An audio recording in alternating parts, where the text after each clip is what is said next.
Hey everybody, when you think about it, deception, lying, it's one of these things that, even from my own perspective, when I think about it, I don't think of it as a very large sin, but in actuality, it's a pretty big deal. How many people do you think are killed or die from a result of somebody being lied to?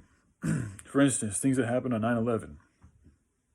Okay, there's a lot of lying, there's a lot of deception involved in that. That's just one example. There's numerous examples throughout humanity's history of lies that have led to wars, that have led to the death of millions, if not billions, of humans all over the world and other creatures and devastation to the earth. So it's like lying is a big deal. It's a very big deal. And it's another thing about free speech. Like everybody's so advocate about free speech. It's like you realize when you say those words, free speech, that means you essentially freeze allowing anything and everything, no cost for anything, right? So that means that you could literally go around saying that you want to do bad stuff to kids, that you want to kill this person, that you want to go with lie, steal, and cheat, that you can actually lie. Like free speech actually allows people to lie. Do you guys get that?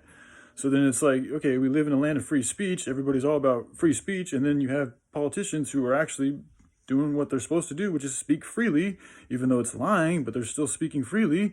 And it's like we're celebrating them and supporting them. Well, maybe not celebrating to the degree we used to, but we still look to them for our answers and our way out of this madness that we've created.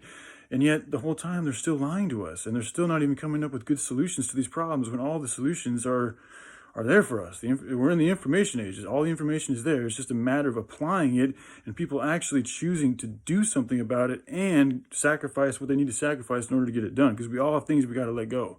I know I've had things to let go. In order to make this happen, as far as the community is concerned, you got to learn to let go of some of the selfish things that are holding you back. It is what it is. So think about lies, and then when you lie to people, like my father lied to me about I've spoken on this. He was one of my first. Well, he was my first opiate dealer, and for a while he lied about that, and it fucked with my head. I started thinking like, "Whoa, am I crazy? Did he not do that?" And then you start going into an even farther realm of darkness and depression and doubt and all these things. So then when other people lie to you, little bear, about conversations that they say that you didn't have, even though you had them because you were there and you spoke with her and you remember her face and the thing you guys talked about. That can fuck with people's head, and that can also keep one from wanting to. It can mess with somebody's trust. It just messes with the trust. It is what it is. You can't expect to lie to somebody and for there not to be a consequence. So, all right, y'all take care. Bye. Love you guys.